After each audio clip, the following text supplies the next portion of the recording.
Dostoïevski disait « La beauté sauvera le monde ». La beauté, c'est ce qu'il y a de plus inutile. À quoi sert une belle fleur?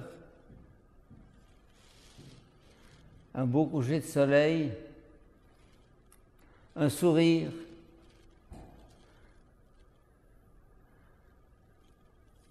Et je compléterai sa pensée à partir de l'évangile d'aujourd'hui. La femme sauvera le monde.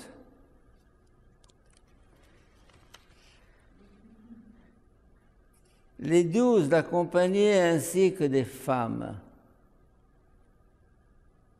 Marie, appelée Madeleine, Jeanne, femme de Couza, Suzanne et beaucoup d'autres.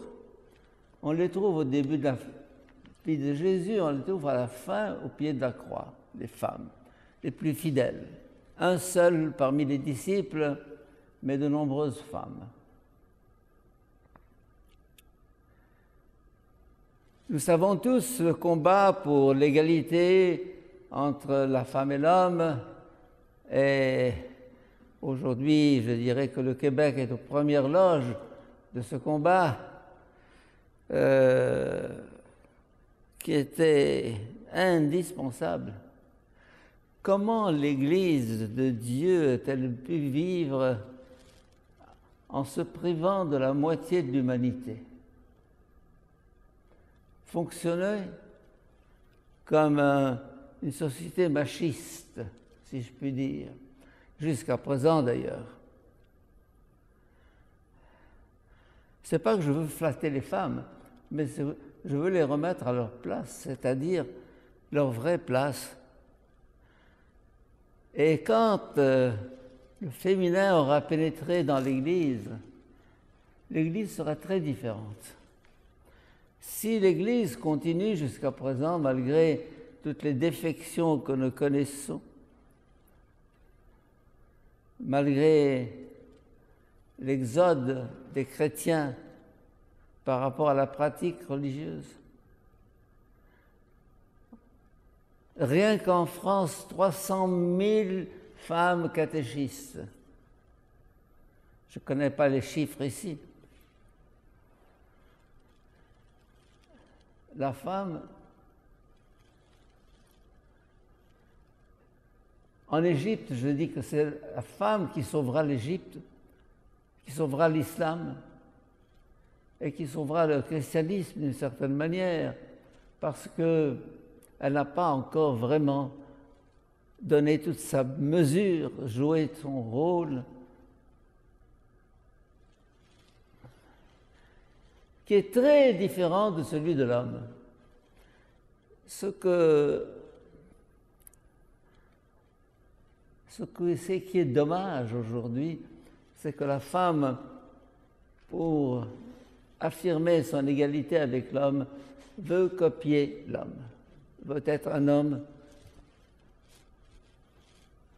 au féminin, c'est-à-dire l'autorité, c'est-à-dire le pouvoir, c'est-à-dire...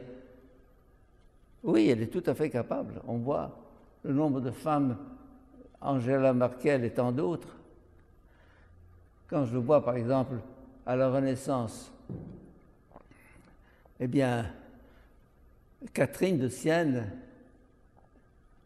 avait le culot d'aller jusqu'au pape et de lui dire, de lui faire la leçon, et d'autres.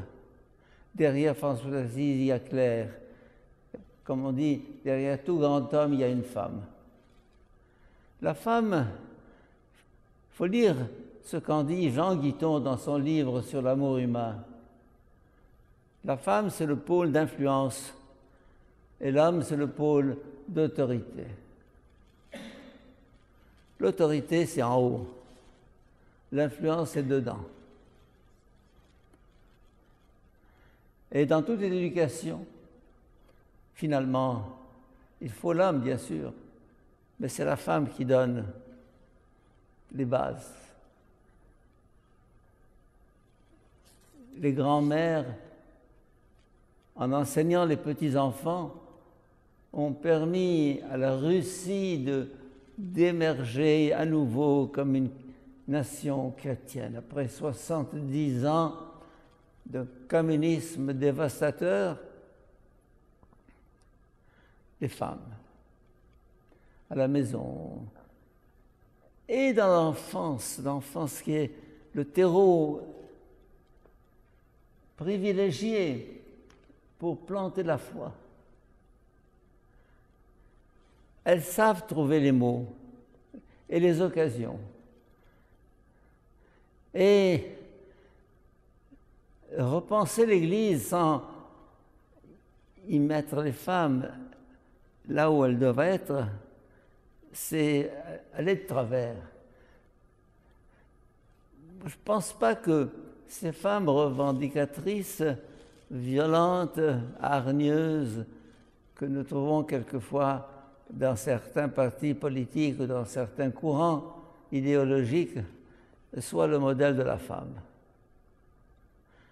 La femme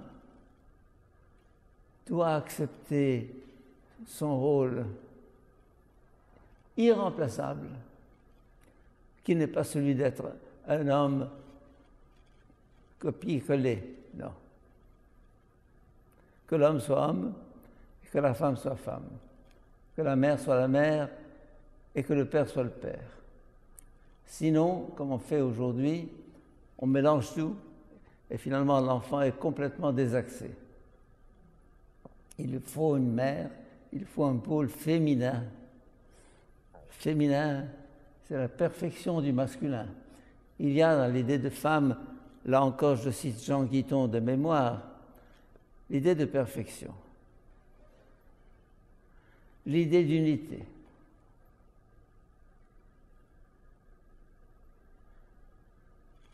La femme est une, l'homme est deux. Ça tient peut-être en partie au fait que les organes génitaux de la femme sont intérieurs et ceux de l'homme sont extérieurs, ce qui en fait un homme tourné vers le monde, tourné vers l'action. La femme, c'est du dedans qu'elle change la société, qu'elle influe. Un pôle d'autorité et un pôle d'influence. L'autorité, ça va, ça vient. L'influence, ça dure, ça pénètre. Marie, là encore, quelle discrétion! Mais elle est partout. Mais elle ne s'impose pas, elle est là. Pensez à Cana, ils n'ont plus de vin. Ah, qu'est-ce qu'il faut que je fasse? Faites ce qu'il vous dira. Elle est maligne, la femme. Et elle a sa manière d'arriver. Alors, hier encore, je parlais de la femme qui est au terme de l'Apocalypse. L'épouse dit, l'esprit et l'épouse disent, viens. L'Église, c'est la femme. Trop machiste jusqu'à présent, trop. De quelle richesse se prive l'Église en marginalisant la femme.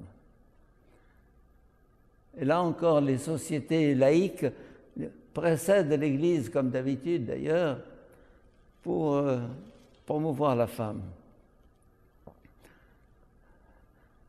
Oui, il faut continuer le combat, bien sûr, mais sans que la femme se masculinise, c'est pas ça. Quelle finesse chez la femme, quelle tendresse, quelle intuition. Tout est en subtilité. Et dans mon livre en anglais, je dis qu'il faut que le mâle, l'homme, le garçon, acquiert cette touche de féminin sans lequel son humanité n'est pas dans la bonne direction. Et réciproquement, je dirais. Mais c'est toujours l'homme qui a mené le monde et l'histoire, et on voit le beau résultat. Pas les guerres, les massacres. La femme, c'est autre chose. On ne sait pas encore. Parce qu'elle n'a pas encore dit son dernier mot, et peut-être même pas son premier mot. Ça vient. Alors, je vois à quel point Jésus a compté sur les femmes et combien elles ont été fidèles. Je pense qu'une des qualités maîtresses de la femme, c'est cette fidélité. C'est dans sa nature d'être fidèle. Et demandons à la Vierge, en cette fin de retraite, d'être dans notre vie ce ferment de tendresse et d'ouverture à l'Esprit Saint.